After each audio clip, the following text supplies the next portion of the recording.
I think there is a moment in every car enthusiast's life when they stumble upon something that's more than just a machine.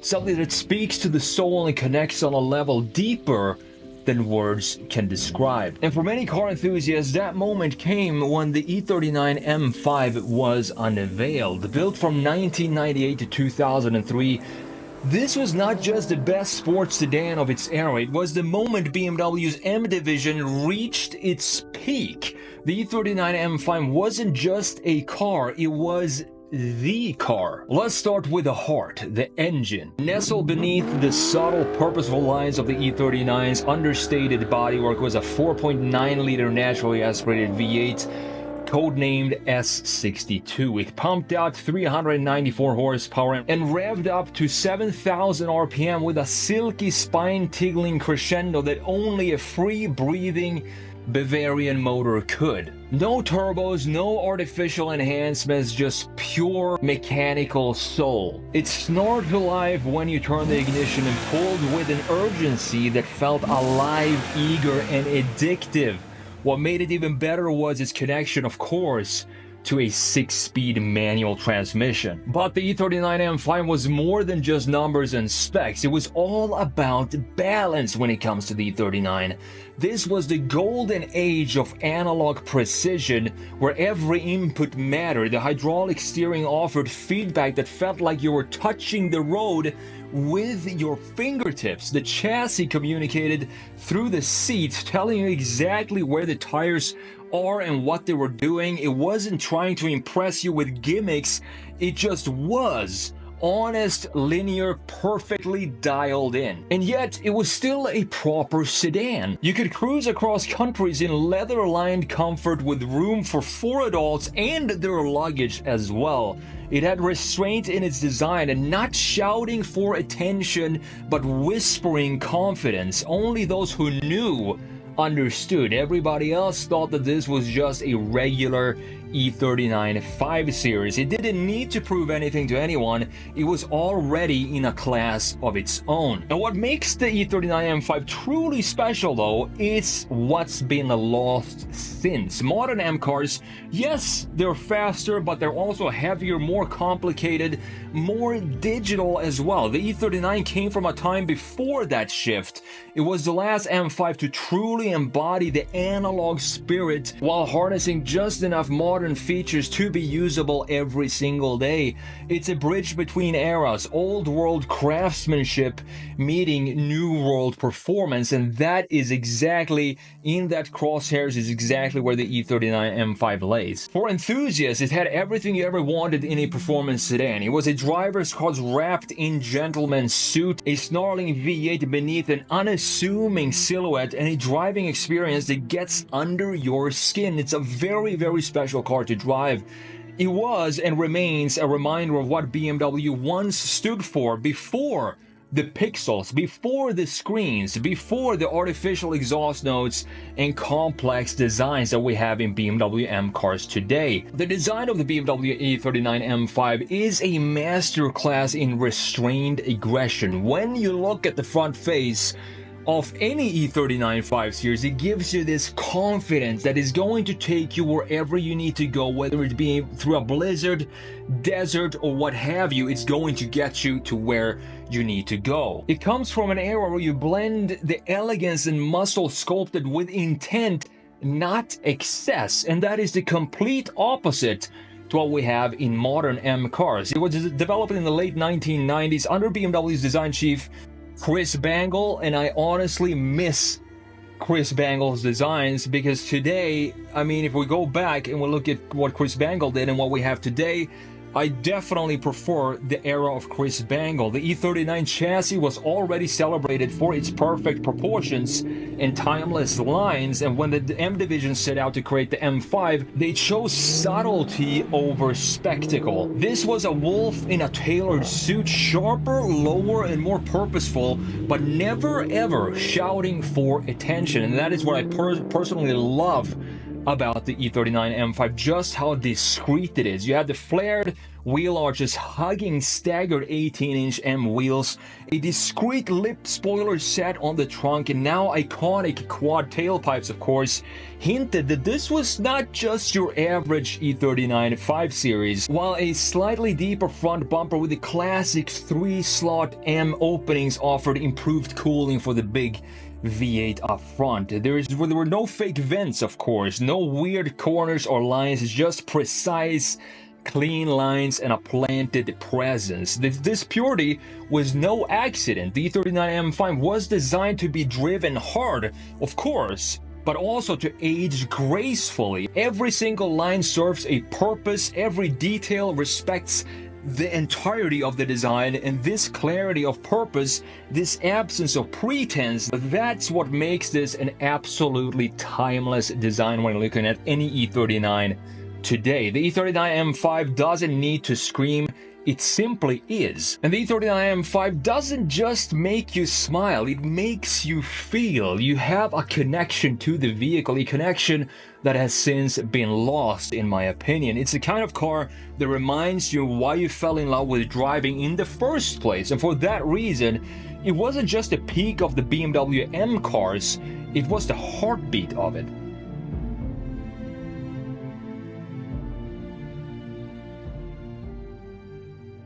Now, I want to show you this beautiful collage that we have here of every single M5 that's ever been produced from 1984 all the way up to 2025 and show you exactly what went wrong for the 2025 M5. And then I'm going to show you in a different slide, I'm going to show you the E39 and compare it exactly to the 2025 from a front view, and let you know why the E39 is such a timeless design. What is it that makes it a timeless design? I'm going to show you that later on as well. But let's start with the beautiful, the legendary grandfather M5 from 1984.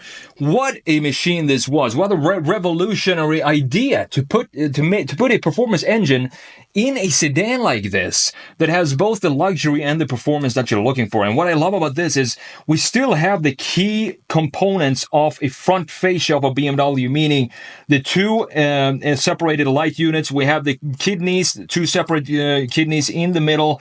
And these actually, with the tight space that we have for the kidneys, it feels like that is coming back, specifically with the Neue Klasse design, and more so the IEX, maybe it's called the X3 Neue Klasse or something like that, which has very similar design in the kidneys like we had in 1984. We have a separation of a bumper for the lower half graphics down here and the top half graphics, of course, looking beautiful. Now coming into 1995, the E34, which I do believe was introduced in 1988. They did a refresh in 1993, I do believe.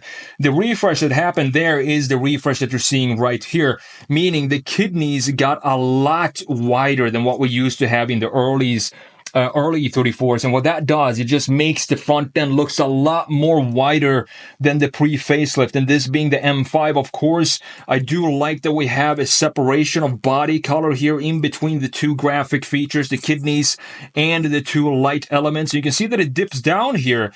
This is the first BMW where these light elements actually pushes down into the bodywork, and that later was introduced, of course, in the E38 7 Series, the E46 3 Series as well. And I think it looks very, very cool. Still a beautiful looking design today, but this to me feels so much more dated than the E39 M5, which to me is the most beautiful 5 Series, maybe not the most beautiful BMW, because I think the Z8 is in modern times probably the most beautiful BMW. But this one, the E39 M5, is definitely up there. It's a stunning machine, and you can see just how much more modern it looks compared to the E34. And the reason being, now we have a complete separated headlight unit, where inside of this we have the two light elements, we have the kidneys as well. Beautiful, nice line coming around from the A-pillar, wrapping around the kidneys, going back on the other side. And this is a design that Chris Bangle was a part of. He was fully responsible for the next M5 that we're going to have a look at in a minute. But you can see this is also where this classic intake layout was introduced for the BMW M division. We have a big intake in the middle here, smaller intakes on the side, and a beautiful round or elliptical fog light at the very extreme points of the front end, more stretching out the width of this. Now, this being the pre-facelift, meaning that these pieces right here, these plastic pieces, were not body colored, and we also don't have the LED daytime running light angel eyes, as they call it, in the pre-facelift. I'm not sure which one I prefer, the pre-facelift or the facelifted E39. I think both of them look very beautiful, even though the pre-facelift, in my opinion, has this more classy vibe to it. I actually like having these pieces be not body colored. It feels more period correct to me for some reason. And these wheels, the 18-inch staggered setup, some of the best looking wheels ever made, in my opinion. Just a beautiful, beautiful design.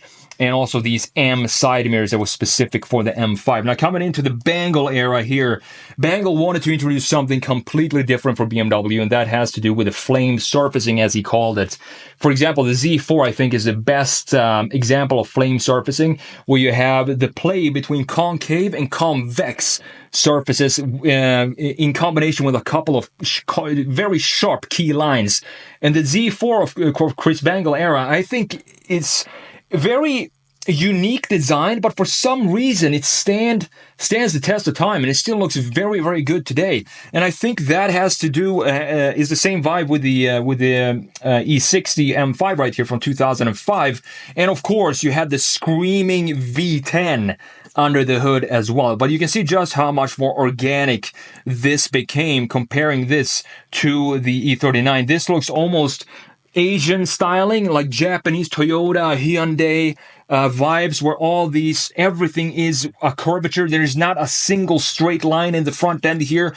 We still have the separation here in the lower section with a bumper to the top half, and we still have the main intakes in the lower section being intact with the two smaller ones on the sides and the big one in the middle. The only thing that I don't like about this design in the front end is this sharp corner that we have all the way down here for these corner wings or winglets. This is way too sharp, and it doesn't feel like it flows nicely into the front, and you can see it more here. But this, to me, has since become almost an iconic little design feature for the E60 M5, in my opinion. You can see the grille is also a lot more rounded than what we used to have in the 5 Series, which in the E39, which has a lot more stately design to it. Now, coming into 2012, this is still a beautiful looking design, but to me, the 2012, this being the concept, but the production version of the M5 looked pretty much identical to this. The reason why I like this 2012 is it's almost a mix between the E39 and the E60 M5. It's still organic, but not as organic as the 2005 model year, and we still have everything intact here like we want to see. A big, beautiful chamfer going right here around the headlight unit. The headlight unit itself, very organic still with the key elements, angel eyes intact. Here we have big grills that became a lot more wide in the 2012 model year, and the biggest change here, graphically from previous M5s, is that if you look at the lower section, we still have this intake situation. We have the big intake in the middle and the smaller ones on the sides, but they're also getting bigger and bigger, and they also change it from a smiling grille in the middle to a more of a frowning grille, with these angles now pointing from narrow up top to wide in the bottom. This is something we haven't seen before. You can see in this case, it goes from narrow at the bottom to wide at the top, similar in the E39 here as well, but they switched it up for the 2012 model year. Beautiful looking wheels here as well. Now, coming into 2018, and if I were to pick my second favorite M5, it's going to be the 2018 model year, because this, to me, is, again, a very, very beautiful and almost timeless looking design. It's nowhere near as good looking as the E39 in my opinion. Now we have the headlight unit connecting straight into the grille. We don't have a separation of any sort of body color here. And I think that is fine, but I do want to have this chrome around the trim, the chrome trim around the kidneys. I definitely want to have that be blacked out. You can see the lower section here still intact. We still have a clear separation of the top half graphics right here and the lower half graphics in the bottom. And we still have the big intake in the middle with the smaller ones right here on the sides. We have nice fluid lines on top of the hood as well. This looks like a calm ocean to me with a couple of waves in the middle of it. It just looks beautiful, and to me looks 100 times better than the M5 that we have today. So looking at this, the problem I have with this is when I look at the new M5, I feel like this is a design that was straight from the start. Is they started the design phase inside of some sort of 3D software, because this, if you look at the lines here, this, if I sketch up the lines that we have for the current M5, it's not comfortable. It's give me an uncomfortable feeling just sketching out these lines. And the reason being, I don't think these lines were actually sketched out by a human being with pen and paper to start with, because they don't feel natural at all to just sketch out. Everything is too sharp, too industrial and too mechanical when it comes to the lines here. The angles are too perfect. There is no fluidity in this design. The kidneys, I think they're oversized as well, and the headlights, I do think they look too small. You can see the internal pieces here, still very static looking design for the internal pieces here. But the good news is that we are actually going to get a refresh, I think this year, for the 2026 model year of the 5 Series and the M5, getting the Neue Klasse treatment. And that is something that is unheard of. I don't think a 5 Series ever lasted just 1 year before a facelift. And I think that has to do with, of course, BMW getting a brand new design team. And maybe they're starting to think this is, in fact, a little bit too complex for what we're comparing to what we've been doing in the past with all these beautiful looking machines going all the way back to, of course, 1984 with the first generation M5. I also wanted to show you this, just a straight front view of the E39 and the current M5. And I'm going to show you here why the E39 is, in fact, a timeless looking, a timeless design overall. If I draw a line, for example, from this corner right here, draw straight across, you can see that it connects to the top of the grille, the top of the headlights. And if I do the same in the lower section down here, you can see that it connects to the lower area of the headlight and exactly the lower area of the grills. In between these two lines, you have the face, you have the personality of the E39 5 Series in general, and more so the M5, which looks more aggressive with the lower section here. And this is a vehicle, when you walk up to this is a car you want to walk up to and instantly get a feedback of what type of personality this vehicle is. Because it doesn't look angry to me, even though some might say it has a very angry face. To me, this is a very confident looking face. And then I draw these two lines. You can see that it connects to, of course, the key features in the lower section. We have a nice baseline here as well. But not only that, check this out. If I draw this line for the headlight, in that area, let's see if we can find this line anywhere else. We have it, for example, right here. We have it again in this area. And these lines, this having a connection with the top half graphics, having some sort of connection to what's going on in the lower half graphics, everything comes together so beautifully in the E39 M5, and that is the reason, in combination with the classic 3-box proportions that we have for the E39, that is what makes it a timeless design. Now, I cannot say the same about the new M5. This is just, to me, it's just a mess. I don't know what they were thinking when they were designing this vehicle, because everything has been lost in this vehicle when it comes to timeless and elegant design. For example, we have one angle here that doesn't really come back anywhere. Maybe it comes back right here. And then we do have, in fact, one line that connects, and that is this line in the lower section. If you draw it from this line, you can see that it's right at the top of the lower intake. But again, it doesn't feel natural to sketch out these lines because they feel too robotic, too industrial. I think the kidneys are oversized, the headlights are way too small, and we have this interesting chamfer underneath the headlight, and this step design for the headlight unit itself and how it wraps around the corner here. It doesn't sit in one single line. If I draw out the same line that we have on the E39, you can see that the headlight just goes around the corner here. It just disappears. You can't see the entire headlight unit from a straight front view. And you also have the same situation down here at the bottom where you have all these angles. For example, this angle right here, another angle in this area, a third angle down here with a very sharp corner down there. So personally, I'm definitely looking forward to the facelifted version of this and the Neue Klasse design. I think it's going to be a massive improvement overall for the 5 Series, and they're doing this Neue Klasse design across the entire lineup with this new design team that BMW has since, I do believe, the beginning of this year when they switched out the entire design team. So moving forward, looking forward to see this, if it's actually going to be an improvement or not. It's hard to think that it's not going to be an improvement when you look at this current design. So I think it's going to be a lot less complex, and maybe they thought, let's go back and take some inspiration from the previous models, the super successful models that we've done in the past, and try to implement that in a new way with this Neue Klasse design.